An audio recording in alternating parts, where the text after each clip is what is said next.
Lectura del Santo Evangelio según San Juan. En aquel tiempo, Jesús se les apareció otra vez a los discípulos junto al lago de Tiberíades. Se les apareció de esta manera. Estaban juntos Simón Pedro, Tomás llamado el gemelo, Natanael el de Caná de Galilea, los hijos de Zebedeo y otros 2 discípulos. Simón Pedro les dijo: voy a pescar. Ellos le respondieron: también nosotros vamos contigo. Salieron y se embarcaron, pero aquella noche no pescaron nada. Estaba amaneciendo cuando Jesús se apareció en la orilla, pero los discípulos no lo reconocieron. Jesús les dijo: muchachos, ¿han pescado algo? Ellos contestaron: no. Entonces él les dijo: echen la red a la derecha de la barca y encontrarán peces. Así lo hicieron, y luego ya no podían jalar la red por tantos pescados. Entonces el discípulo a quien amaba Jesús le dijo a Pedro: es el Señor. Tan pronto como Simón Pedro oyó decir que era el Señor, se anudó a la cintura la túnica, pues se la había quitado, y se tiró al agua. Los otros discípulos llegaron en la barca arrastrando la red con los pescados, pues no distaban de tierra más de 100 metros. Tan pronto como saltaron a tierra, vieron unas brasas y sobre ellas un pescado y pan. Jesús les dijo: traigan algunos pescados de los que acaban de pescar. Entonces Simón Pedro subió a la barca y arrastró hasta la orilla la red, repleta de pescados grandes. Eran 153, y a pesar de que eran tantos, no se rompió la red. Luego les dijo Jesús: vengan a almorzar. Y ninguno de los discípulos se atrevía a preguntarle: ¿quién eres?, porque ya sabían que era el Señor. Jesús se acercó, tomó el pan y se lo dio, y también el pescado. Esta fue la tercera vez que Jesús se apareció a sus discípulos después de resucitar de entre los muertos. Palabra del Señor.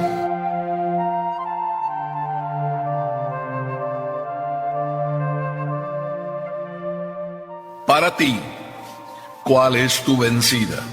De niño me acuerdo haber visto charreadas de esas en que al inicio hay quien se sube al toro y con una cuerda se ata, y todos en el ruedo gritando: venga, sí, a la segunda, a la tercera va la vencida, sí, tú sí puedes.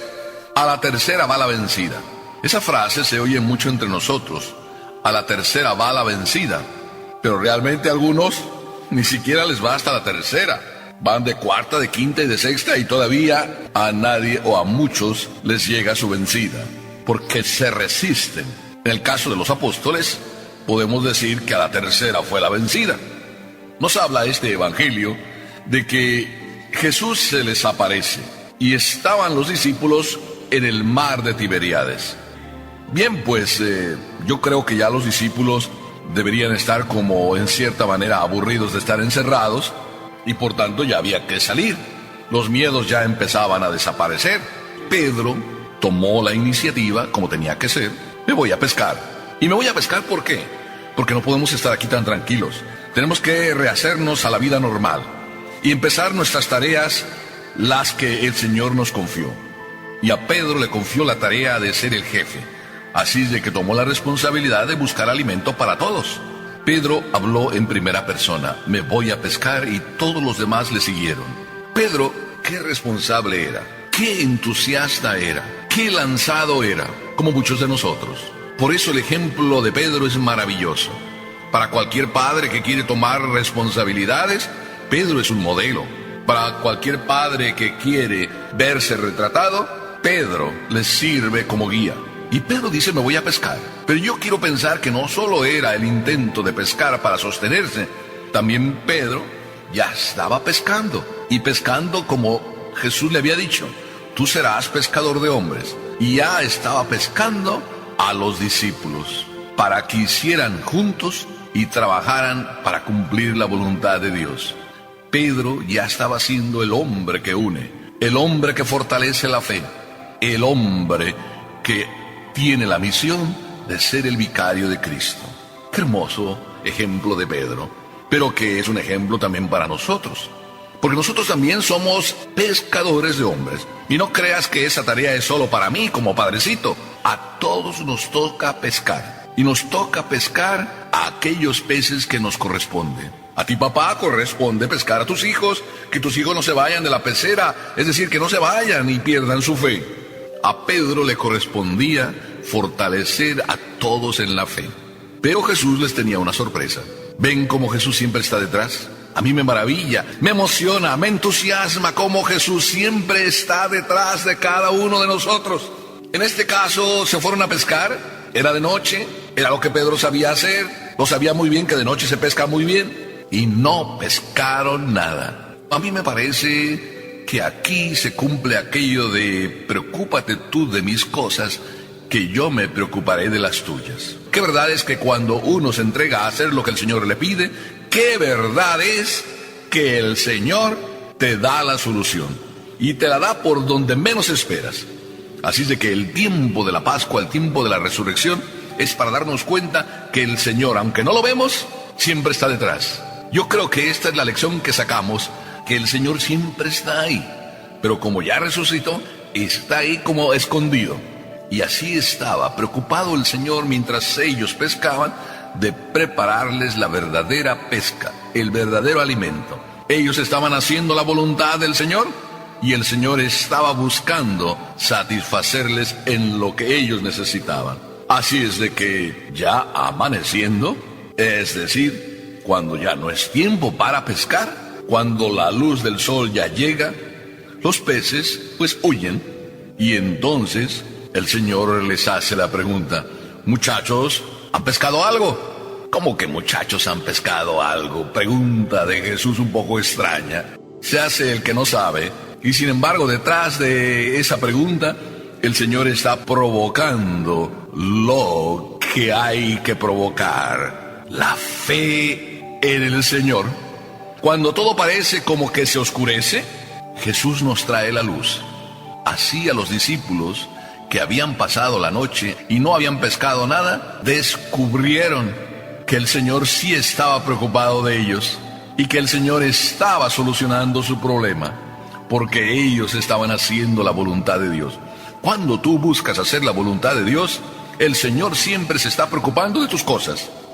Por eso, al instante que el Señor les dijo: echen la red a la derecha y encontrarán peces. Y es de aquí la sorpresa, que se acuerda todavía Pedro muy claramente, porque los contaron los peces, no era para menos, 153 peces de un jalón. Menudo banquete se iban a poner. Sin embargo, el Señor no les estaba dando la lección de que iba a llenarles el estómago hasta reventar. El Señor lo que estaba queriéndoles decir es que Él se estaba preocupando de sus cosas. Así es de que apenas cayeron todos los peces en aquella red, el discípulo amado Juan dice la frase maravillosa: es el Señor. Apenas escuchó Pedro esa voz: es el Señor, enseguida se ciñe a la cintura la túnica y se baja a través del agua para ir detrás del Señor. Cuando escuchas esa frase, es el Señor, ¿la escuchas tú? Yo creo que sí. ¿Cuántas veces en tu interior, detrás de una maravilla que acontece, sientes esa voz: es el Señor? Y es que siempre el Señor, así desde que resucitó, está pendiente como a escondidas de todo lo que tú necesitas. Basta que te preocupes de lo que el Señor quiere para ti. Basta que te preocupes de lo que el Señor quiere para ti. Te lo vuelvo a repetir, porque esto es maravilloso. Cada vez que tú te vas preocupando en tu vida solo por lo que el Señor quiere de ti, el Señor te tiene preparado todo lo que tú necesitas. Preocúpate tú de mis cosas, te dice el Señor, que yo me voy a preocupar de las tuyas. Realmente es maravilloso, Papá Dios, con cada uno de nosotros. En eso se comporta como el mejor padre. Y si no has hecho la prueba, es importante que la hagas. El Señor se esconde para darte las sorpresas. He aquí que entonces el Señor tenía ahí preparado un pez y unos panes. Pero eso era nada más como para empezar, como si fuera el aperitivo. Ya el Señor le estaba diciendo a Pedro: trae de lo que has pescado, para que entonces comamos todos. Y dice el Evangelio que esta es la tercera vez que se apareció a los discípulos.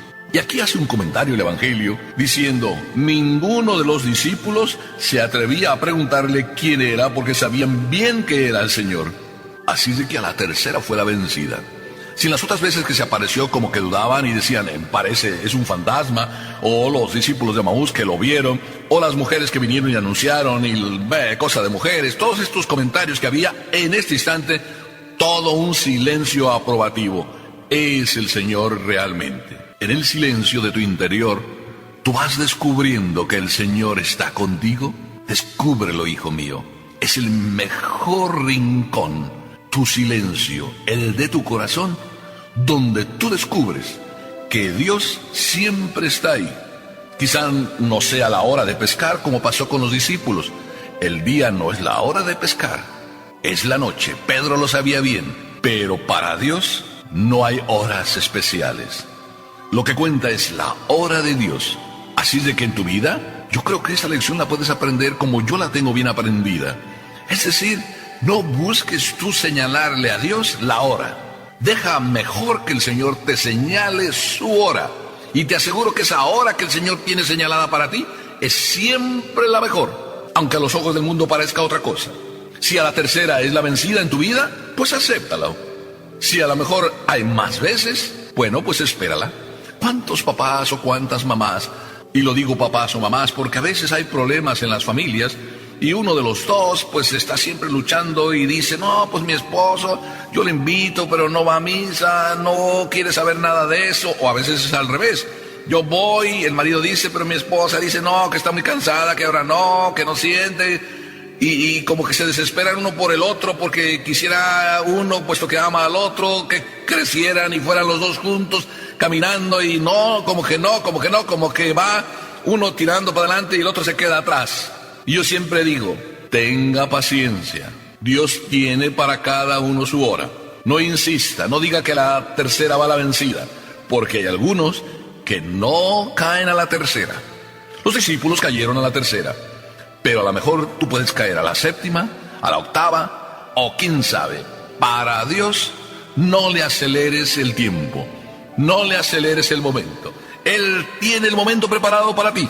Así es de que qué hermoso es que cada uno de nosotros no busquemos 1000 apariciones para entonces empezar a creer que en la primera aparición donde el Señor se nos manifieste y se te manifiesta en la vida a través de miles de caminos, un hijo que te dice, papá, ¿a qué hora vamos a ir a misa?